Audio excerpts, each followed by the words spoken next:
et bienvenue dans ce nouveau webinaire. Je me présente, je m'appelle Charline Robb, je suis Head of Product au sein du groupe Pentalogue et j'avais envie de parler aujourd'hui de Product Covid Fit.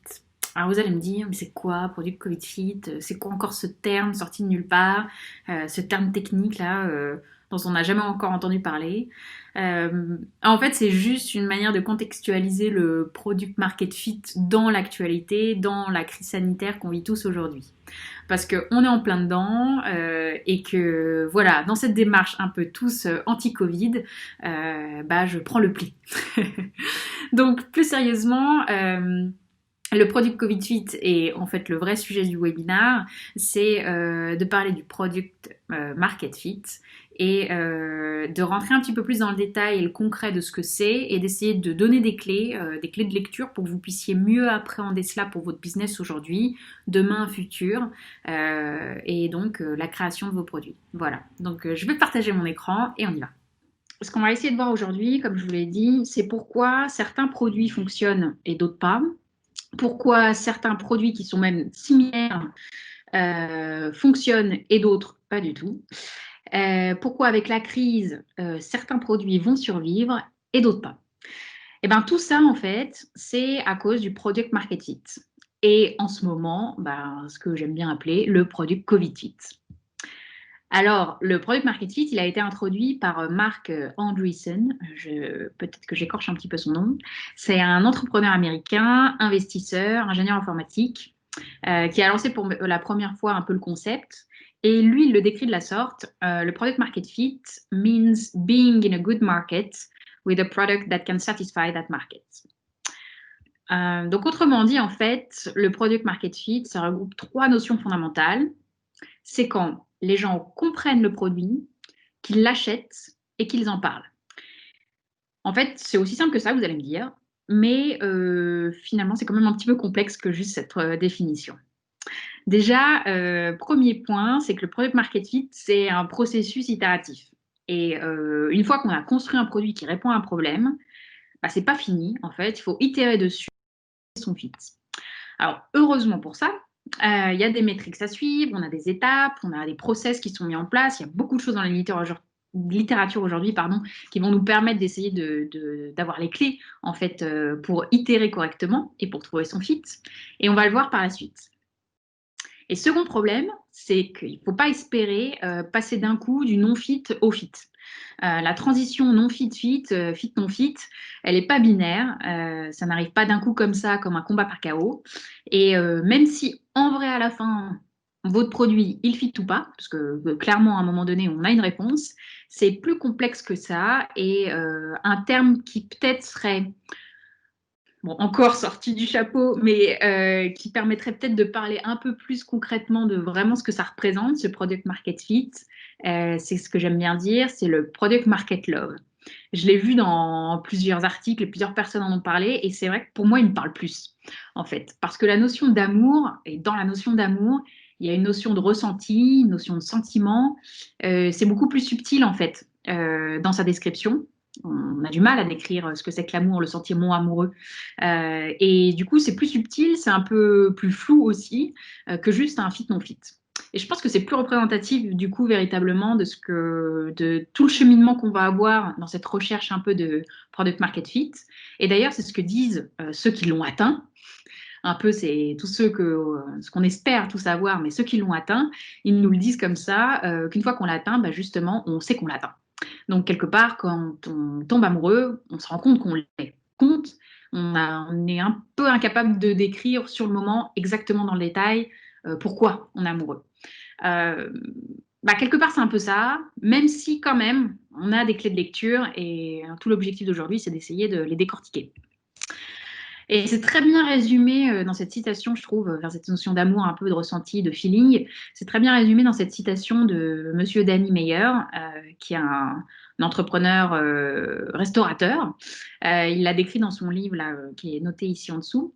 Donc, il nous dit que business like life is all about how you make people feel. It's that simple and it's that hard. Et donc oui, clairement, ce n'est pas simple et rien n'est acquis.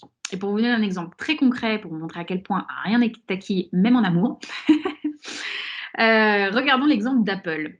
En fait, les gens aiment Apple, ça on le sait tous. Il y en a quelques-uns qui n'aiment pas, mais en fait, globalement, quand on parle d'Apple, c'est plutôt un bon sentiment qu'on a tous. Parce qu'il y a une expérience ultra simple, c'est un design épuré, c'est une expérience qui est fiable, il n'y a pas ou peu de problèmes, ou en tout cas on ne les voit pas. Enfin, pour un pur utilisateur complètement novice de l'informatique même, c'est hyper facile en fait d'onboarder sur un Mac ou un iPhone. Et puis, ça a ce sentiment un peu d'être à la pointe de la technologie, quoi. Quand j'ai un iPhone dans les mains, voilà, je me sens un peu valorisée quelque part. Il y a un sentiment d'appartenance hyper fort à la marque Apple. Et pourtant, Apple, ils ont connu des désastres produits et des non-fit totales. Alors, j'ai essayé de vous présenter 2 exemples. Il y en a d'autres, hein, mais pour vous montrer un petit peu ce que j'essaie d'illustrer. Le premier, c'est l'Apple Newton. Donc, c'est un produit qui a un assistant numérique personnel un peu pionnier au départ sur les assistants numériques, effectivement, qui a donné naissance après coup à l'iPad. Il a été lancé en 93 et complètement abandonné en 98. Et en fait, pourquoi il a été complètement abandonné pardon, et pourquoi il a pas du tout marché, c'est qu'il souffrait de différents problèmes techniques, de sorte qu'au final, quand on l'utilisait, au lieu de paraître comme un outil ultra puissant, ultra novateur, ça fait un couac total. La promesse n'était pas tenue. Et du coup, pour le coup, il ne rentrait pas du tout un peu dans cette logique d'image très haut de gamme que peuvent avoir les produits Apple. Donc non-fit total. Et à l'inverse, quelques années plus tard, on a eu l'apparition de l'iPad qui, pour le coup, reprenait beaucoup de choses, en fait, des prémices de l'usage dans l'Apple Newton, qui a complètement marché. Deuxième exemple, toujours autour d'Apple, c'est l'Apple III, qui est un ordinateur lancé en 80 et qui a été abandonné en 84. Vous voyez, dans les 2 cas, on est sur un temps hyper court, en fait, entre le moment du lancement et le moment de l'abandon. Cet ordinateur, il était à la base destiné au marché professionnel. Et son originalité, c'était qu'il n'y avait pas de ventilateur. Parce qu'ils avaient constaté que les ventilateurs, ça faisait énormément de bruit et que pour des gens qui travaillaient dessus toute la journée, c'était effectivement très déstabilisant et inconfortable d'avoir tout ce bruit. Donc ils se sont dit, on va trouver un super outil pour eux, un produit qui ne fait pas de bruit. Sauf que du coup, qui dit pas de ventilateur, dit peut-être surchauffe, enfin très certainement, il y en a eu, d'ailleurs c'est clair. Et au bout de quelques mois, il y a eu plein de problèmes techniques et des grosses pannes. Donc le produit a été rejeté parce que la promesse, encore une fois, est non tenue pour cause de problèmes de fiabilité. Et quelques années plus tard, la suite de Apple III, c'était la naissance du Macintosh et bien après, du coup, de l'iMac, où il y a eu un fit complet. Donc tout ça pour vous dire qu'on ne peut pas prédire le product market fit. Par contre, et que même justement des grandes marques pour qui il y a eu des fits, pour qui il y a ce product market love de manière générale, on ne peut pas produire le product market fit pour un produit donné, même si les anciens ont fonctionné. Par contre, du coup, l'objectif et tout l'enjeu du product market fit, c'est d'essayer de le trouver. Et comment faire? Les bonnes questions à se poser, c'est est-ce que j'ai un marché ou pas? Et est-ce que mon produit fit avec mon marché ou pas? Et ensuite, le troisième point, c'est comment adopter la bonne démarche pour justement le travailler et pour rapidement savoir si ça fit ou pas.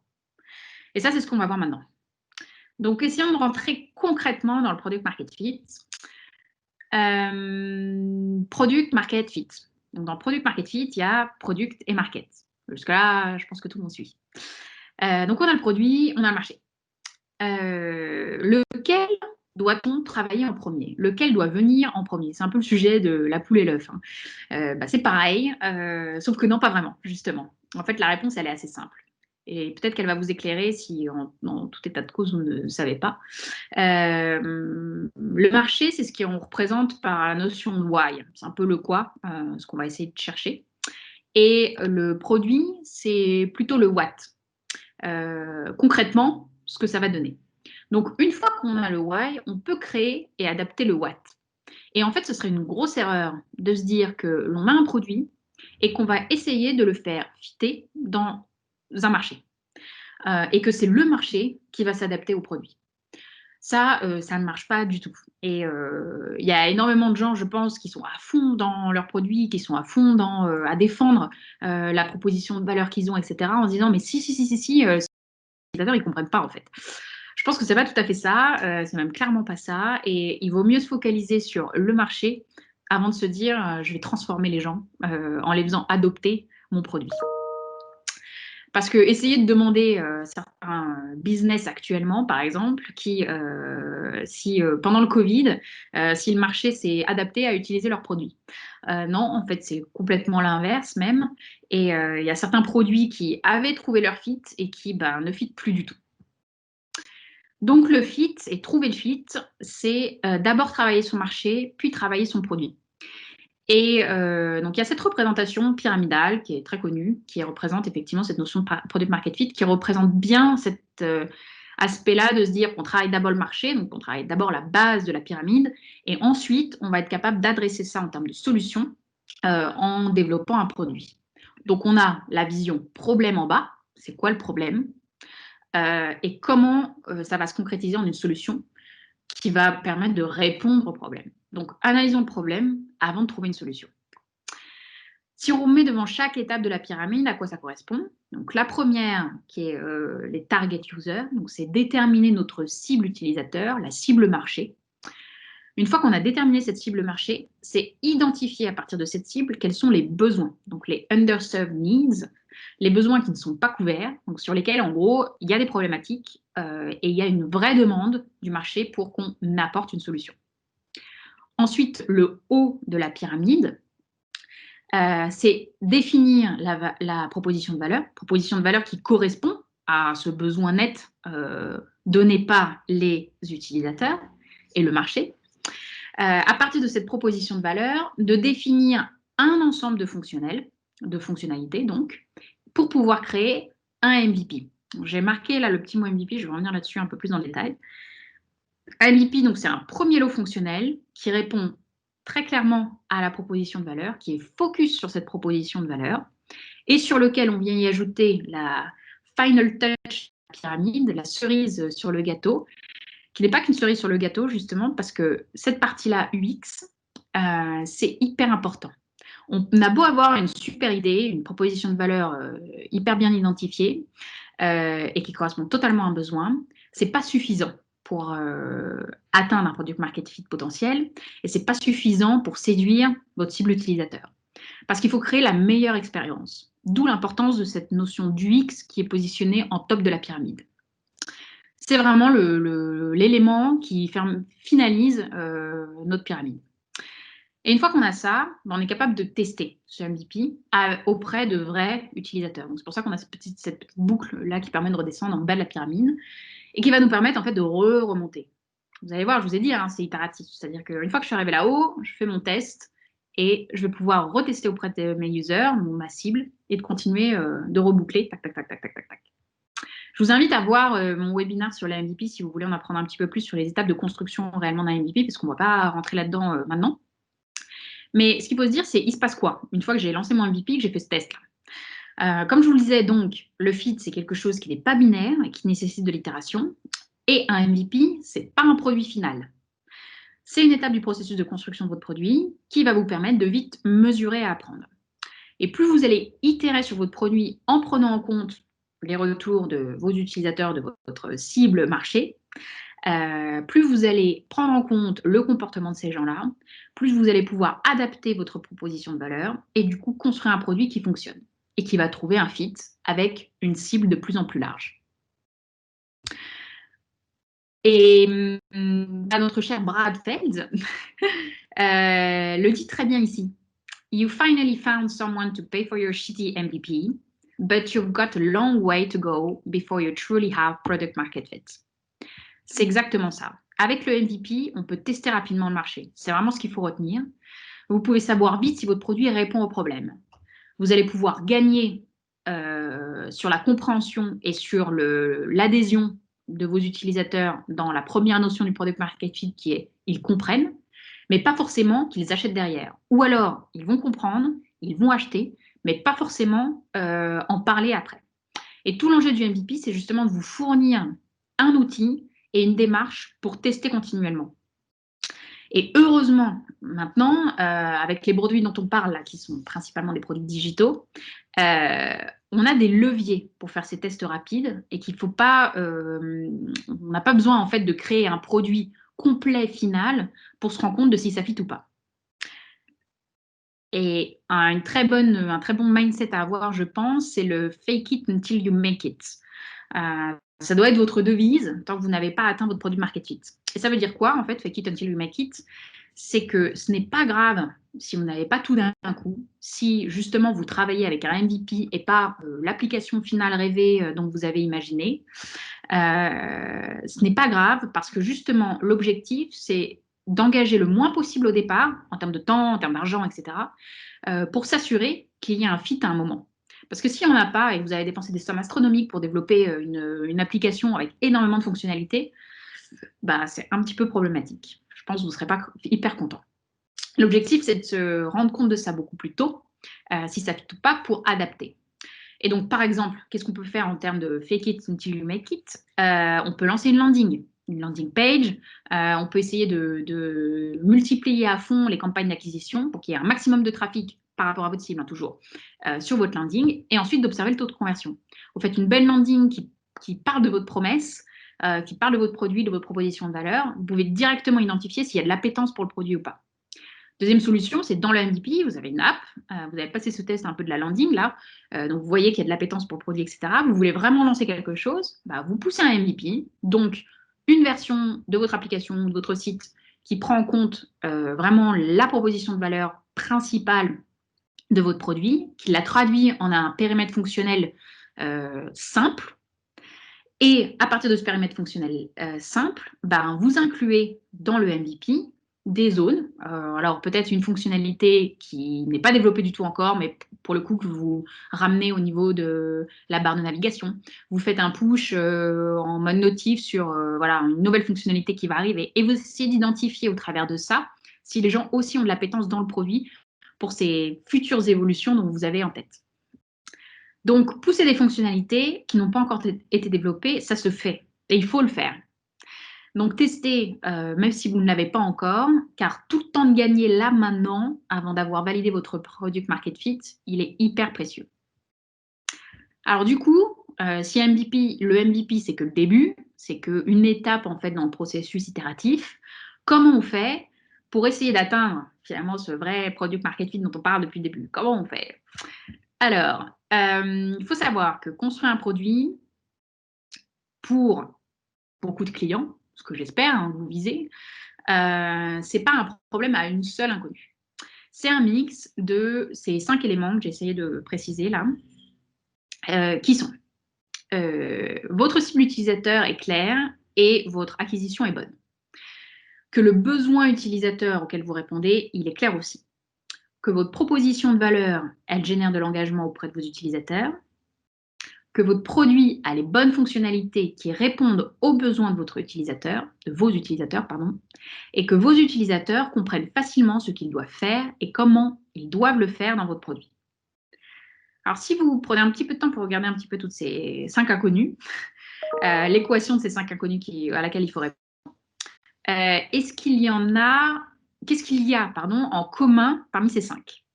Je vais vous aider. C'est la notion d'utilisateur. Vous allez me dire, oui. Et donc, bah oui. En fait, la notion d'utilisateur et les utilisateurs sont hyper importants dans votre recherche de product market fit. Parce que, attention, vous n'avez pas qu'un seul utilisateur. Vous en avez beaucoup. Vous en espérez beaucoup, en tout cas. Des milliers, des millions, j'espère pour vous. Et même si on travaille dans cette logique produit à définir des personas cibles, etc., qu'on essaie de travailler au mieux la proposition de valeur qui va correspondre à leurs besoins de ces personas, il y a forcément des choses à un moment donné que vous allez lancer qui vont plaire et marcher pour les uns et qui ne vont pas du tout plaire ou marcher pour les autres. Et comme il faut voir le product market fit de manière itérative et progressive, mais aussi du coup par rapport à vos potentiels cibles utilisateurs. Et pourquoi c'est important? C'est parce que ça va vous permettre de réduire considérablement la complexité de l'équation à 5 inconnus là.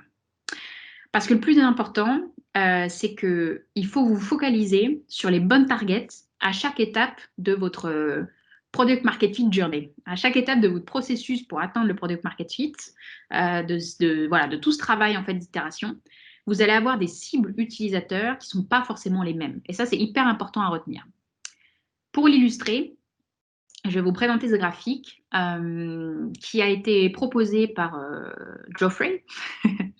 Je vous invite à aller voir son livre qui parle du sujet. Ça s'appelle d'ailleurs Crossing the Chasm. Alors, je prononce peut-être très mal, mais l'idée de chasm, qui est représentée là par le graphique, c'est un gouffre. En fait, c'est ce trou là que vous voyez entre une partie de typologie d'utilisateurs qu'on a au départ, au tout début d'un lancement d'un produit, et la grosse majorité des utilisateurs qu'on a de l'autre côté. L'objectif, c'est de passer justement ce gouffre.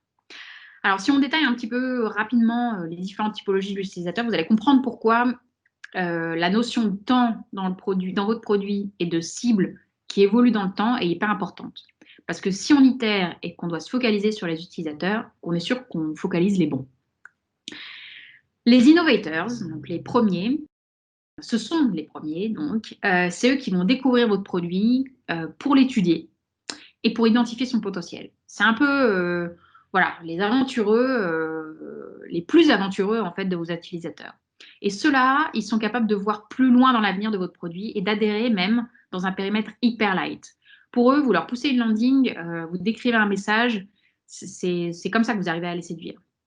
En fait, à l'inverse, pour les autres cibles, on va voir, il y a besoin d'aller beaucoup plus loin. Vous allez avoir besoin de plus de choses en fait que juste un périmètre hyper light pour que cette cible ça soit visée de manière plus large.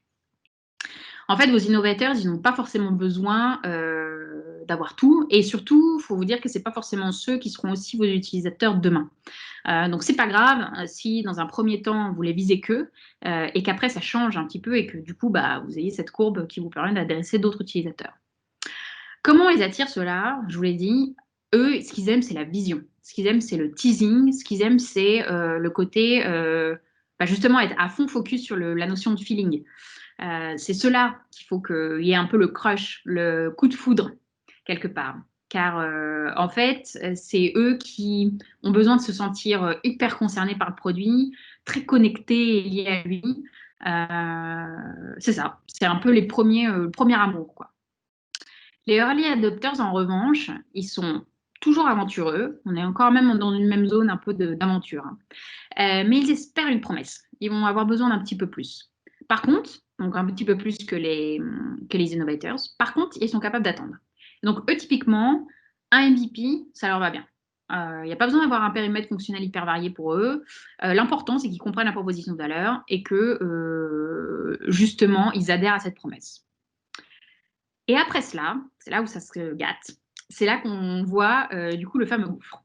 Donc là, soit on le passe, soit on ne le passe pas. Et dans ce cas-là, si on ne le passe pas, le produit il meurt. Donc si vous n'êtes pas capable à ce moment-là d'adresser une cible utilisateur plus grande, donc à ce moment-là dans votre cheminement produit, si vous n'êtes pas capable d'adresser et de passer ce gap, vous risquez effectivement de mourir. Et comment on attire du coup le passer en fait de l'un à l'autre? C'est avec du ressenti, mais aussi du fonctionnel. Et donc, pour cette grande majorité, alors je vais un peu les prendre les deux ensemble, pour cette early majority et la majorité d'après, il faut plus que des promesses, il faut vraiment du concret et du tangible. Donc là, clairement, il faut que ça fasse quoi où, et en plus, il faut que ça marche. Donc pour les convaincre de passer le gouffre, il faut qu'ils soient confiants. Il faut qu'il y ait un produit solide, qui répond à une promesse et qui concrètement s'inscrit dans un usage. Donc là, on est dans de l'itération au-delà du MVP. On doit avoir prouvé concrètement tout le fonctionnel et l'intérêt de l'outil, du produit, de sa récurrence d'usage par rapport à cette cible-là beaucoup plus large. Et puis à la toute fin, on a un peu les utilisateurs gris, là, c'est un peu les traînards du coup. Eux, il faudra vous accrocher parce que c'est un peu les plus chiants, disons-le. C'est ceux qui critiquent de manière générale, c'est ceux qui rejettent l'innovation, c'est ceux qui vont rarement suivre, sauf s'ils sont forcés. Donc eux, ils vont nécessiter une attention vraiment particulière, mais j'ai envie de dire quelque part, c'est un autre souci, parce que je pense que si vous en êtes à ce stade, c'est que le fit, il est là. Donc, du coup, comment on mesure concrètement? Une fois qu'on a identifié un peu ces étapes du process, une fois qu'on s'est défini qu'il fallait faire bien attention dans les différentes itérations à se focaliser sur la bonne cible utilisateur et qu'il fallait penser du coup à itérer dans cette pyramide là toujours en faisant des tests, en remontant, en descendant dans le marché, etc. et réajustant. Comment on mesure que toutes les étapes par lesquelles on passe, ben, ça marche en gros et tout se passe bien ou en tout cas qu'on progresse et qu'à un moment donné, on va atteindre ce fameux product market fit. Alors, je vous propose qu'on se base sur le framework AARRR. Si vous ne le connaissez pas, je vous invite à regarder sur Google ce que ça veut dire. Enfin, je l'ai marqué là sur ce que ça veut dire, mais à regarder un petit peu plus dans le détail à quoi ça correspond. C'est du classique marketing. Donc c'est un peu toutes les étapes qui décrivent l'expérience client, acquisition, activation, rétention, référents et revenus. Dans le cas du product market fit, et là maintenant, pour essayer de mesurer, on va se focaliser uniquement sur les 3 plus importants, enfin en tout cas qui sont les plus importants au regard du product market fit, qui sont l'activation, la rétention et le referral. Alors pourquoi ces 3? Parce qu'ils reprennent exactement le postulat de base du product market fit. Les gens comprennent le produit, activation, ils l'achètent ou l'utilisent, rétention, et ils en parlent, referral. Donc maintenant, si on rentre dans chacun et qu'on essaie de comprendre un petit peu chacun des indicateurs. On a le premier qui est l'activation. Est-ce que vos nouveaux utilisateurs ont expérimenté la proposition de valeur de votre produit? Est-ce qu'ils ont trouvé un intérêt pour votre produit? Comment on teste là? Ça veut dire quoi trouver un intérêt? Ça veut dire quoi expérimenter la proposition de valeur? Souvent, on se dit l'activation, c'est j'ai réussi à ramener tout le monde. Donc, il y a la partie acquisition, j'ai réussi à ramener tout le monde, un gros trafic sur mon produit. Et l'activation, c'est les gens ont fait leur inscription, ils se sont connectés, ils ont créé leur compte. En fait, en vrai, je trouve que dans le cadre du product market fit, mesurer l'activation sur cette étape-là, c'est un peu moyen. Parce que c'est pas parce qu'on s'inscrit déjà qu'on va forcément utiliser le service derrière. Et en plus, l'inscription n'est pas révélatrice de la proposition de valeur. Par contre, si on regarde par exemple un produit de type site e-commerce, quelle pourrait être l'action d'activation? C'est faire une première commande. Quelle pourrait être pour une application de type Instagram l'action d'activation? Ce serait poster une photo. Quelle est vraiment l'action clé que l'utilisateur va faire et qui correspond à votre proposition de valeur? Et du coup, la métrique, c'est le nombre d'actions spécifiques divisé par le nombre de nouveaux utilisateurs. C'est ça que vous devez piloter. Alors, très certainement, il y a une petite mécanique à faire pour vous pour essayer d'identifier c'est quoi ces actions spécifiques, comment on trouve une action spécifique. Pour vous donner les clés, je pense que c'est via les 2 exemples que j'ai donnés, c'est un peu ça. Mais l'idée, c'est de trouver en fait dans le parcours utilisateur finalement ce aha moment, le moment où vos futurs utilisateurs vont dire ah ok, mais d'accord, c'est pour ça en fait le produit. Et de mesurer l'activation, c'est en fait mesurer qu'ils ont compris ce fameux wow product. Et on peut considérer que cet indicateur-là, cette métrique-là dont on parle, elle est positive quand elle est suffisamment élevée. Donc c'est pour ça que j'ai mis un supérieur à 40%. Alors, je pense qu'il y a, enfin, d'autres gens diront d'autres choses. Je vais essayer de compiler un petit peu tout ce qu'on pouvait voir et constater. Ce qu'il faut se dire, c'est que plus il est élevé, ce chiffre, plus il y a de fortes chances que effectivement il y a un product market fit qui suive ou qu'effectivement il y ait de la rétention derrière. Parce qu'un taux d'activation faible, on le sait bien, dans le tunnel, dans le parcours d'achat, dans le parcours utilisateur, qu'à chaque étape, on perd des utilisateurs. Donc, plus ce taux il est élevé au départ, donc l'activation, premier usage, première fonctionnalité, action spécifique qui est faite, il est élevé, plus quand on va baisser après en usage, en fait, on va quand même atteindre un niveau d'activation et de rétention qui sera relativement important. Donc, plus il est élevé au départ, mieux c'est. C'est pour ça que c'est intéressant de se dire, on a quasiment en fait une personne sur deux, un nouvel utilisateur sur deux qui utilise la fonctionnalité qui reflète la proposition de valeur de mon produit. La deuxième métrique, c'est la rétention. Est-ce que vous donnez suffisamment de raisons à vos utilisateurs de revenir dans votre produit? Combien de vos utilisateurs actifs retournent dans votre produit dans le temps? Une manière de mesurer ça et de regarder, c'est typiquement la courbe de rétention. Elle doit avoir un comportement asymptotique, c'est-à-dire que le pourcentage d'utilisateurs actifs dans le temps doit un peu faire voilà, cette courbe asymptotique et d'atteindre un palier qui devient plat et stable. Si on a un drop, si à un moment donné, cette courbe elle tombe à zéro, il n'y a pas de product market fit. On ne peut pas avoir un product market fit juste avec la partie d'avant, l'activation et la compréhension en fait. La rétention, ça montre la réalité.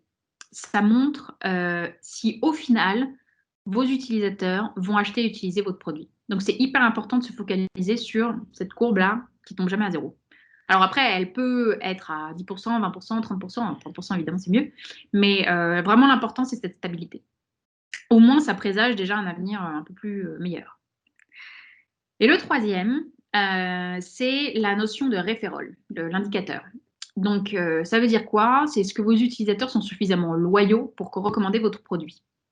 Et là, l'indicateur le plus simple pour mesurer ça, c'est la notion de NPS, Net Promoter Score, que vous connaissez certainement. En gros, c'est le pourcentage de détraqueurs moins le différentiel entre le pourcentage de détraqueurs et le pourcentage de promoteurs de votre produit. En fait, si vous avez les deux d'avant, donc la partie activation et la partie rétention, mais pas celui-là, ça veut dire qu'avec le temps, le product market fit ne se fera plus. Et piloter cet indicateur, c'est s'assurer de la pérennité de son product market fit. Sinon, on est dans une zone à risque. En gros, il y a un risque qu'à un moment donné, le marché s'essouffle. Parce que lui, il mesure vraiment si vos utilisateurs vont continuer à parler et que de manière naturelle, en fait, vous allez gagner progressivement, ou en tout cas conquérir des nouvelles cibles, ou asseoir une stabilité auprès de votre cible.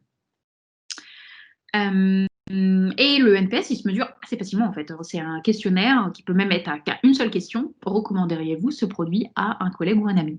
Que vous pouvez pousser directement votre produit, que vous pouvez utiliser via des surveys, que vous pouvez effectivement mettre en pop-up au bon moment. Hein. Par contre, faites attention au moment où vous posez cette question parce qu'il faut que ce soit peut-être à ce moment-là qu'il y ait eu, je ne sais pas, le aha moment que le client ou l'utilisateur est content à ce moment-là. Bref, c'est une sorte de reward, reward d'action en tout cas, c'est le meilleur moment. Et donc, un NPS positif, c'est parce que le NPS, du coup, le résultat, c'est entre moins 100 et 100. Donc, forcément, tout ce qui est positif, ça veut dire qu'on a plus de promoteurs que de trackers. Et donc, un NPS positif, il doit être au-dessus de 35. Mais en vrai, en fait, en 35 dans l'industrie, la SaaS, c'est un exemple à peu près que j'ai trouvé révélateur ou cohérent. Mais en vrai, c'est hyper dépendant de l'industrie et ce serait une erreur de vous dire il faut avoir telle valeur bien nette. Je pense qu'il faut plutôt viser à ce que ce NPS continue à augmenter ou qu'il se stabilise à une valeur qui est relativement bonne ou en tout cas qu'il soit positif.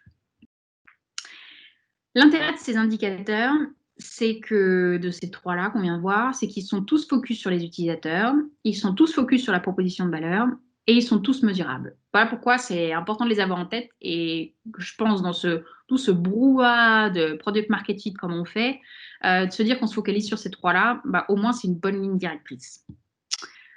Alors après, on fait quoi? Après avoir suivi tout ça, après avoir itéré, après avoir atteint ou pas atteint le product market fit, justement, si on ne l'a pas atteint, on va essayer de comprendre. Parce que en fonction de la compréhension qu'on a, on peut peut-être réadapter encore une fois, et que ce soit une nouvelle itération ou très certainement un moment de pivoter. Les différentes causes, si il n'y a pas de fit, ça peut être la première, que votre cible, elle n'est pas suffisamment segmentée. En fait, c'est ce que je vous disais tout à l'heure. Si votre cible, elle n'est pas suffisamment segmentée, l'équation, elle est trop complexe. Et vous allez vouloir essayer de résoudre trop de problèmes d'un coup. Et donc, finalement, vous n'en résolvez aucun. Ou aucun véritablement. Peut-être un petit peu de chaque. Donc, il ne faut pas hésiter à s'adresser à un segment, à une verticale, à une typologie d'utilisateur dans un premier temps. Et pour ça, essayez d'organiser au maximum des revues en fait, de vos personas, essayez d'analyser véritablement les résultats de vos campagnes, tester d'autres segments d'utilisateurs, essayez d'identifier ceux qui comprennent, qui achètent, qui parlent de votre produit pour en faire votre cœur de cible, peut-être votre nouveau cœur de cible. Ensuite, Le deuxième constat, ça peut être votre proposition de valeur, elle n'est pas du tout compréhensible par votre cible. Alors là, dans ce cas-là, il faut prendre le temps pour mieux la spécifier.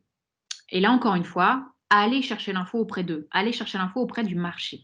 Organisez des interviews, faites des focus group, allez voir vos utilisateurs pour que la promesse que vous allez leur vendre, elle épouse au mieux leurs attentes. En fait, c'est vraiment le principe de cultiver la culture du feedback. Les deux premiers éléments que je liste ici comme étant les potentielles causes, c'est ne pas être allé suffisamment interroger les gens et comprendre votre marché. Donc, allez-y, quoi. En fait, parlez, faites du qualitatif, identifiez au maximum le marché pour mieux l'adapter, enfin, mieux adapter votre produit, pardon, au marché. Le troisième, la promesse est comprise, mais le produit ne tient pas sa promesse. Alors là, ça veut dire qu'en gros, vos utilisateurs, ils comprennent votre produit, mais qu'une fois qu'ils sont dedans, il y a un truc qui ne marche pas. Qu'est-ce qui ne marche pas? À quel endroit? Il faut identifier vraiment ce qui pose problème à vos utilisateurs pour mieux orienter en fait votre roadmap demain et essayer d'identifier des leviers d'optimisation dans le produit, dans le parcours, un peu dans tout, qui vont vous permettre de vraiment travailler le produit dans le sens de votre promesse. Et pour ça, analyser la donnée. C'est encore une fois un élément fondamental. Sauf que là, ce que vous avez en plus des deux problématiques qu'il y a au-dessus, c'est qu'en plus de la donnée qualitative, donc d'aller chercher de l'information auprès de vos utilisateurs, etc., vous avez de la donnée quantitative. Parce que les utilisateurs sont dans le produit et ils l'utilisent. En tout cas, ils l'utilisent une partie et à un moment donné, ils ne l'utilisent plus. Donc, vous allez avoir de la donnée quantitative. Donc, utiliser des outils d'analytics qui vont permettre de mesurer exactement à quel endroit dans un tunnel, par exemple, il y a un non-usage, un drop, en gros, des utilisateurs à ce moment-là. Essayer de comprendre ce qui a marché, ce qui n'a pas marché, où est-ce que les gens s'arrêtent, où est-ce que les gens n'arrivent plus à cliquer, quelles sont les fonctionnalités qui sont utilisées et d'autres non. Donc, utiliser des outils comme Ojar, comme Amplitude, comme Google Analytics. Il y en a plein, mais à chaque fois, c'est de se dire qu'est-ce que je veux mesurer et surtout comment j'essaie de comprendre où est-ce qu'il y a eu un pain point et comment je vais le résoudre. Donc ça, c'est le troisième point. Et le quatrième point, c'est de regarder peut-être au niveau des canaux de distribution. Parce que comme on a une segmentation de cible, comme on a vraiment travaillé une cible utilisateur particulière, peut-être que le canal de distribution n'est pas du tout adapté. Peut-être qu'en fait, vous générez énormément de leads qui arrivent sur votre produit, sur votre landing ou peu importe, mais que ce n'est pas du tout qualifié. Et donc là, c'est effectivement peut-être que le canal n'est pas adapté à votre cible. Et si même après tout ça, même après toutes ces différentes étapes, même après avoir analysé ces potentielles causes, le produit vous échappe toujours et le product market fit vous échappe toujours, c'est peut-être que justement, votre produit ne fonctionne pas et qu'il est temps de pivoter, de repenser complètement autre chose, de réinventer une nouvelle histoire. Mais si ça marche, qu'est-ce qu'on fait? On peut se dire, ouais, ça y est, c'est bon, j'ai fini mes itérations, j'ai enfin mon marché, le produit qui lui va bien, j'ai atteint mes utilisateurs et ma grande cible utilisateur, je ne suis plus dans les early adopters, etc. J'ai passé le gouffre. Bref, si on a fait tout ça, on peut se dire, ça y est, c'est finito, je peux m'endormir tranquille. Mais en fait, pas du tout. Parce qu'une fois qu'on a le fit, c'est loin d'être terminé. Si vous n'allez pas assez vite dans le travail de ce product market fit, dans l'exécution du product market fit, une fois qu'on l'atteint, on l'exécute en fait, vous risquez d'avoir des gens qui vont se dire, qui vont noter que vous avez trouvé un marché, vous avez réussi à y répondre via un produit, et qu'ils vont se dire, bon ok, moi aussi j'ai envie de me lancer, visiblement ça marche, et je vais me lancer avec une proposition de valeur un peu différente, mais peut-être beaucoup plus forte que celle que vous avez déjà. Donc vous allez forcément attirer des nouveaux concurrents. Donc, c'est le moment de travailler encore plus dur. Une fois qu'on a passé le fit, c'est encore là où tout se joue. Et de toute façon, c'est passé ce moment-là, vu qu'on a essayé de le faire au maximum d'itérations de plus en plus vite pour vite savoir si on a le fit ou pas. C'est pour vous le démarrage, en fait, de toute une longue vie de produit qui, je l'espère, sera longue, justement. Et ça, c'est beaucoup plus dur de faire rester les gens, de continuer à faire adhérer les gens à un produit et de survivre à ce succès, ce premier succès de Product Market Fit. Parce qu'il ne faut pas oublier que le marché et les consommateurs, ils évoluent, surtout dans le digital aujourd'hui, qu'il y a plein l'apparition de nouvelles tendances, de concurrents aussi, qui remettent complètement en cause l'équilibre fragile entre le produit et le marché. Et que donc, vous devez maintenir cette équation, cette adéquation surtout, en veillant à rester toujours proche de vos utilisateurs. Perdez pas de vue ces utilisateurs-là, perdez pas de vue votre cible, et il faut que vous alliez chercher la donnée chez eux, il faut que vous continuiez à l'analyser. Et d'autant plus en ce moment, en temps de crise, ceux qui vont réussir, ce sont ceux qui sont capables d'identifier rapidement un changement dans le marché et de s'adapter vite. En replongeant du coup, en refaisant tout le travail de la pyramide, en refaisant toutes les étapes d'itération pour retrouver ou ne pas perdre le product market fit qu'ils ont peut-être déjà atteint. Pour illustrer un peu ça, j'ai essayé de mettre quelques exemples qui permettent d'illustrer justement le product Covid fit, la situation actuelle et comment certains produits se sont adaptés pour survivre. Alors, il y en a plutôt où ça a été en fait un boost immédiat sans forcément avoir une adaptation folle au départ. C'est les deux premiers, Monday et Zencastr. Donc pour Monday, je ne sais pas si vous connaissez, c'est une plateforme collaborative. Alors c'est clair, ça j'ai l'impression d'enfoncer une porte ouverte, hein, mais toutes les plateformes collaboratives ont eu un boost d'usage pendant la période de confinement avec le télétravail, et encore aujourd'hui, parce qu'on n'est pas revenus tous à travailler, encore moins maintenant. Bref, le collaboratif, les plateformes collaboratives ont vu un boost d'usage. Et pour vous donner un chiffre très concret par rapport à Monday, au premier trimestre 2020, ils ont atteint 130 millions de dollars de revenus récurrents annuels. En gros, leur objectif sur l'année. Ce qu'ils ont fait, même si justement ils étaient complètement dans la cible du marché à ce moment-là, c'est qu'ils ont quand même adapté, parce que le risque, c'est que justement la concurrence est d'autant plus forte sur les autres plateformes collaboratives. Donc qu'est-ce qu'ils ont fait? Ils ont adapté leur roadmap. Ils se sont focalisés sur les fonctionnalités les plus importantes vis-à-vis du télétravail, de la notion de distance. Donc, pouvoir permettre de faire des calls Zoom à l'intérieur de mes projets Monday, pour pouvoir ajouter une fonction board, donc faire des réunions de team brainstorm, etc. Pour pouvoir noter des contenus de type image, rajouter des contenus de type de Word, enfin doc en tout cas, partagé. Tout plein de choses en fait comme ça qui ont été complètement repriorisées dans la roadmap à ce moment-là pour assouvir et répondre en fait à des besoins urgents de toutes les gens qui utilisaient ces plateformes-là, avec un besoin étendu en fait de l'usage dans le cadre d'un full télétravail. Parce qu'à la base, c'est une plateforme collaborative qui n'est pas forcément inscrite que dans du télétravail, hein, justement. Mais en plus de ça, ils ont aussi fourni et travaillé sur une version gratuite qui distribuait en fait à toutes les organisations qui étaient dans l'aide du Covid, donc toujours pour aider et continuer quelque part à générer aussi le buzz. Et ils ont pris le temps d'apprendre de leur base client, ils ont publié des use cases dans leur blog, ils ont essayé d'analyser en fait les besoins immédiats de leurs clients et des clients de leurs clients. Clairement, ils ont gagné en visibilité et en boost utilisateur. Et Zencastr, je ne vais pas dire que c'est la même histoire parce que c'est quand même clairement différent, mais eux, ils ont eu un boost de leur cible client qui s'est considérablement élargi. En fait, à la base, c'est un produit pour créer des podcasts en ligne. Et ils sont devenus la solution incontournable pour continuer à faire des enregistrements audio à distance pour ceux qui avaient avant des vrais studios d'enregistrement. Parce que ne pouvant plus le faire dans un vrai studio physique, ils ont dû trouver une solution qui permet de faire cet enregistrement live. Et Zencastr a pu répondre à ça. Donc ils ont gagné sur des cibles qui n'adressaient pas du tout au départ en fait. À la base, c'est du podcast. Voilà, maintenant ça s'est transformé complètement en une solution pour faire de l'enregistrement audio. Musevent, toujours un peu dans le domaine de l'audio, j'aime bien. C'est une agence qui fournit à la base des artistes musicaux pour des événements, des mariages. Voilà. Donc évidemment, vu que tous les événements ont été annulés, ils ne pouvaient plus le faire. Donc eux, ce qu'ils se sont dit, comment on peut proposer quand même un produit, donc nos produits, nos artistes, sur le digital, pour continuer à répondre à la demande. Et donc, ou à une demande du coup qui est différente. Et donc, ils ont lancé un festival de live stream où il y a 30 artistes qui ont été rémunérés, plus de 80 000 spectateurs, et un événement du coup qui a touché une cible beaucoup plus large parce qu'il était même diffusé et étendu aux États-Unis.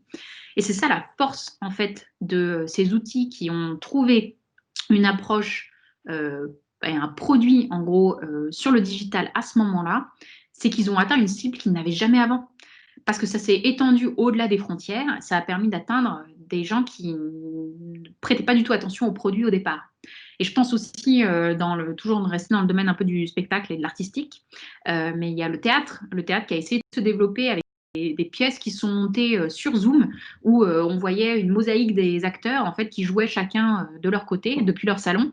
Et ce qui est hyper drôle, c'est que du coup, ça a amené à retravailler complètement une composition de théâtre avec une scénographie hyper adapté du coup au digital avec l'outil qui était fourni, donc toutes les fonctionnalités d'un outil de visio, donc comment on floute l'écran, comment on peut couper et muter en fait certaines personnes. Enfin bref, ils ont exploité les fonctionnalités de l'outil au maximum pour l'inclure en fait dans le spectacle et dans la scénographie complète. Je trouvais ça hyper intéressant de voir à quel point ça a débloqué même des idées créatives au travers d'industries qui étaient sinon complètement mourantes. Et le dernier exemple, le dernier en date, puisque je crois que ce qu'ils ont lancé côté Campus, ça date de fin septembre, là. Donc vous savez que l'aviation, on est relativement restreint. Il n'y a eu plus du tout de vol pendant une certaine période et encore aujourd'hui, ils sont limités. Le flux de personnes est encore limité entre certains pays. Et du coup, ce qu'a proposé certaines compagnies, c'est de se dire, bon, un autre produit finalement, qui est le vol d'un point A à un point B, voilà comment on va le transformer. On va travailler sur un nouveau produit qui est de proposer une expérience de vol. Et en fait, c'est comme ça que sont nés les vols sans destination. Alors, ce qui est assez fou, c'est qu'en septembre, quand Qantas, cette compagnie aérienne australienne, a lancé ça, en à peine 10 minutes, ils ont vendu 130 billets qui allaient de 500 à 2300 euros d'un vol qui devait faire pendant 7 heures en fait, le tour de l'Australie pour aller survoler les super beaux spots de l'Australie, type la Grande Barrière de Corail ou le rocher d'Uluru. Je trouve ça beau comme histoire. C'est vraiment montrer que voilà, comment on se réinvente sur un marché qui a complètement bougé en adaptant notre produit et du coup notre proposition de valeur. Donc je pourrais vous en donner plein d'autres en fait, des exemples comme ça, parce que tout est en mouvement et en particulier aujourd'hui, on voit que tout se transforme. Mais ce qu'il faut retenir de tout ça, c'est de se dire que fit ou pas fit, il y a du taf, il y a des choses à faire et ça ne s'arrête jamais. Et surtout bien avoir en tête que les actions que vous allez mener pré-market fit ou post-market fit, et quand je parle d'actions, c'est un peu tout ce qu'on s'est listé là, les actions marketing comme les actions produits, ne sont pas du tout les mêmes. Il faut vraiment les adapter. Il faut les adapter à votre marché qui évolue, il faut les adapter à la phase dans laquelle vous êtes. Il faut pouvoir tester suffisamment tôt aussi un changement de marché, donc c'est pour ça qu'il faut être à l'écoute en permanence. Tout est une question finalement d'itération, de timing et de ciblage. Voilà. Eh ben, merci beaucoup. J'espère que ça vous a plu et je vous retrouve pour un prochain webinaire dans pas longtemps. À très bientôt. Au revoir.